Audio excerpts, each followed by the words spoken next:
you? I don't know. I don't know. Who are you? Who are me? I'm Tcarp. I'm Tman. All right, and this is Tcarp's Tman's Off the Tailgate. So, guys, welcome into it. It's been a few weeks.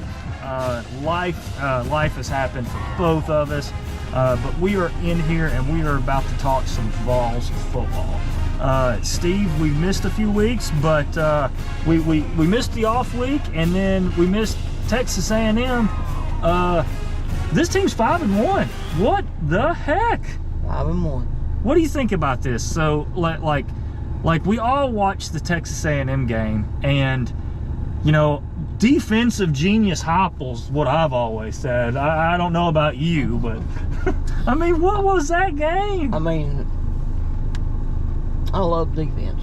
Yes, you do. I love defense. I think you got to win by defense. I think but our offense, I'm concerned about. Oh my God! And when we started our first Off the Tailgate this year, offense, I was not concerned. I wasn't concerned that much about it. But you said from the get-go you didn't think Milton had it between the ears. And honestly, his passing yards in that game, 100 yards, a TD, and an interception, and a bad interception at that. Let's talk about. Yes, we won the game, and we're very happy to be 5-1.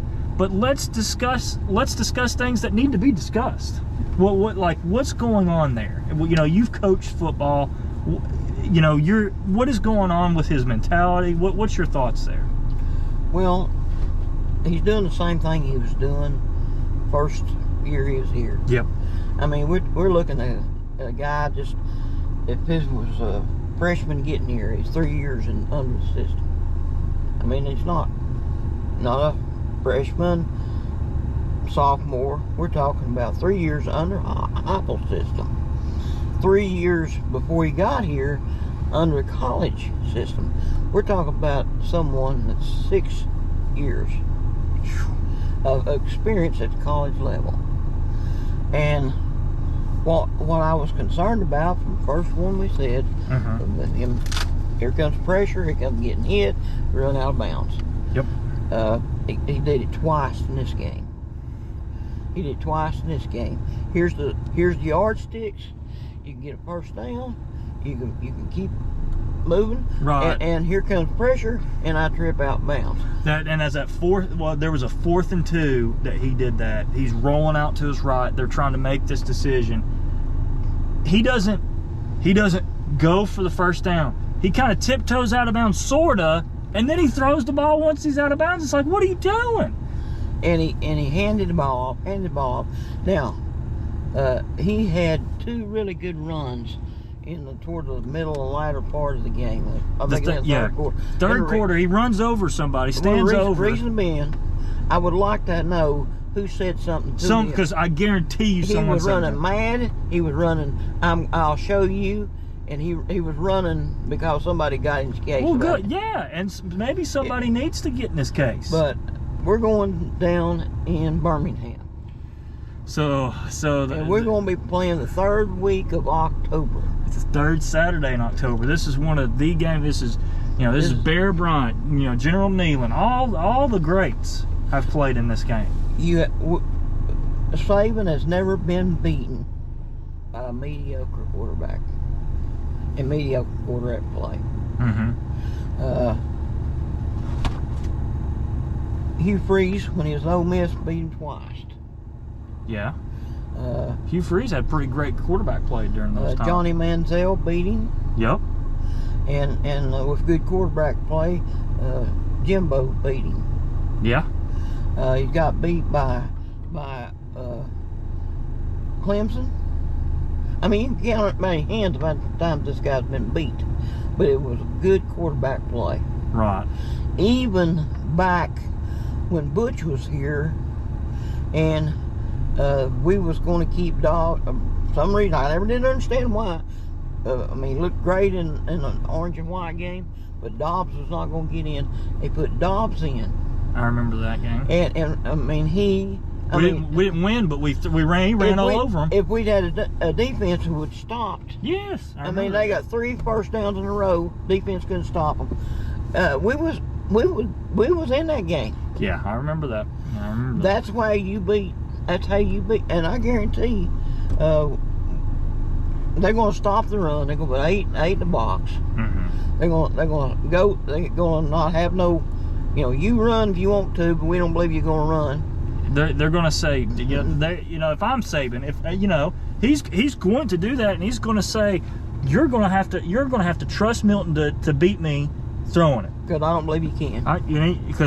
And then what they're going to do is they're going to disguise that safety. He's going to be right over the middle, and they're going to pick it 3 times. Yeah. But anyway. Well, also now Saban's got the Michigan connection. Okay. That's where he's from. Right.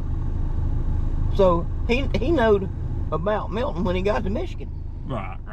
So I'm just saying. That's true too. So what's your but here's the thing. Here is the thing that we have to discuss. I want to circle back to it. There's not going to be a quarterback change. No. There's just not.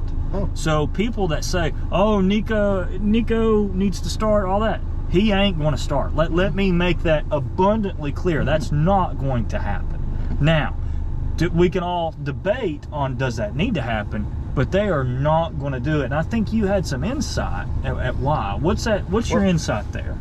There was a friend of mine that he knew my concern about this situation, and he sat down and talked with a head coach in Tennessee. Mm-hmm. One of the Middle Tennessee, West, one of those right. One of them type, and said that NIL right has changed in the way of thinking. He said he's right now that he was in that situation. I have talent here. If I play him now, and he doesn't come to his potential, and I bring this other guy that's been there a while and bring him in because this guy ain't getting it, and I bring this guy that's a walk-on or whatever, and he shines like I think he probably could, then I'm in a problem. Because number one, I got a quarterback that we got money in, that got all this in, and now if this guy takes his spot, we're gonna lose him. Yeah, that's true. Because he ain't gonna hang around to get enough experience. Right. If you start, 2 more games, I believe he can play. I'm talking about Nico. Right. And still hold his red shirt. He's been in 2 games, he can get in 4 games, and then he's playing. Mm-hmm. He gets red shirt. Well, if he doesn't have that, you never know if he gets injured or whatever. But we also looking at his brother is a pretty good quarterback too. Yeah. We're talking about. There's a lot of. There's a lot of things to hear. Yeah. And if you play him now, and he starts sucking, you've almost got to prepare him for next year. It's like next year is going to be your year, where that's going to be the thing. You do it this year. And then you have a sucky year. You've wasted it. You kind of, Dad used to call it, you shot your wad. You don't want to mess it up. So it's just think about it. You think about it this way. I used Dobbs as an example, and he shined, mm-hmm. and almost beat.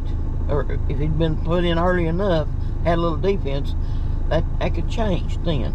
Right. We look at Georgia has won 2 national championships and probably going to win 3. Now they've got 5 stars sitting on the bench. They've had 5 stars that left because they didn't get to play and went to Ohio State. We had Fields.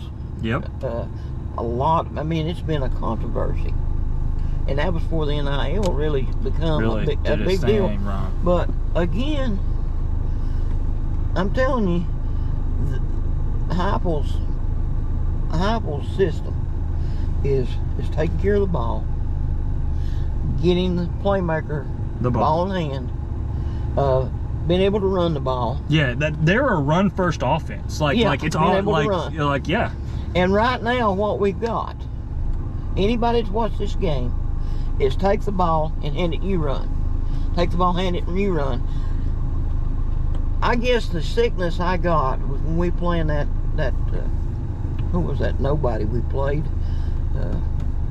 this last, before we started into the Texas A&M. Was it UTEP or what? I know which. Austin P. Milton got hurt. And he sent him in there, and he's propped up, and he's throwing over and he's throwing under. It was sickening. And if you was going to get experience, you'd had an opportunity to say, let's take care of our number one quarterback and put somebody in. Because we could have beat him with Navy Schuler would beat him. Yeah, I mean, Navy Schuler would have won that game. That game. You're right. I see where you're coming from there. So, with all that said, we're saying we're just going to have to sit in Milton for a while. We're riding or dying with him. Now, what's your prediction for tomorrow's game? Do you have any beat on this? It ain't about us. It's about what it takes to beat Saban. And you don't beat Saban with a mediocre quarterback. So and we have way below par. You look at not what I'm saying. Right. In the SEC, he's at the bottom. Yeah, you're right. He is the very bottom in the stats of this, and in this offense, which this offense is set up to make you incredible. So you're right. So with that being said, what's your prediction? Where's the turkey? Where's the turkey meter? Let me tell you something. We embarrassed everybody down there. I mean, we embarrassed them big time because we beat them. We rubbed their noses in it, and they've heard it from this and that and the other. I'm telling you, our defense is going to have our hands full. And if we don't, and that's frustrating from a defense to stop, turn over, here's your ball, 3 and out, here, back in there, stop, here's the ball. If they can't score, I mean, look at last week. If we hadn't had a punt return. He didn't have D, which was incredible player. You got to get his hands. And we had 2 interceptions. Yep. And if the defense hadn't done what they done, we had 1 touchdown pass. Yeah, 1 touchdown pass and 1 interception. And yeah, we ran. They ran for 232 yards. Right. On a really good defense. Like you gotta understand that Texas A&M is a good defense. So, but they're just, it just is what it is there. We'll see what happens. So are you saying we're losing by 2 touchdowns? Like what are you saying? Boil it down for us. I think that they've got their problems with the quarterback too. They do. And I think our quarterback's actually hurt too. I don't think he's running he's a weapon. Right. Running. So I think so that evens out that direction. I'm telling you, it's there's no, I don't have a feel for this game. It could be they beat us by 20. It could be we win by a field goal. It could we could play like the first drive of Florida and throw all over them. Who knows? I don't, as long as we win by 1. I'll take it. I'm good. I'm right good there with that. you. But I'm just saying, because of what I've said and watched, knowing at the talent. Now, again, we talk about, wide receivers. We lost last year. We lost Tillman. And then Hyatt. He's gone. But you take a look at Squirrel. He looked good. Yeah. Keaton, he looked good. We got some tight ends now that we're just not getting the ball into the hands of the receivers when they need to be got right to them. And they've been 2 or 3 passes that talk about the receivers not catching the ball. But when you have to go back after you're going across the pattern and go back and catch the ball, momentum going this way. I mean, it's not just the receiver's fault. Right. I think that the quarterback is on target. I mean, what? 50%? Yeah, it's not good. So I was while you were talking about that, I looked up some score predictions. Sports Illustrated has the model forecast. Alabama's got a 61% chance of winning. Projected score 28-23 with a forecasted scoring margin of about 5 points. So Alabama's projected to win 60%. They're not supposed to score over 30, and they may win by a field goal or a touchdown. We just don't know. So that's kind of, I can feel that. I can see that. But it's not like an 80% chance. It's 60%, a little bit more than 50%. I'm okay with that. I guess what's frustrating is you'd only get this opportunities. Right.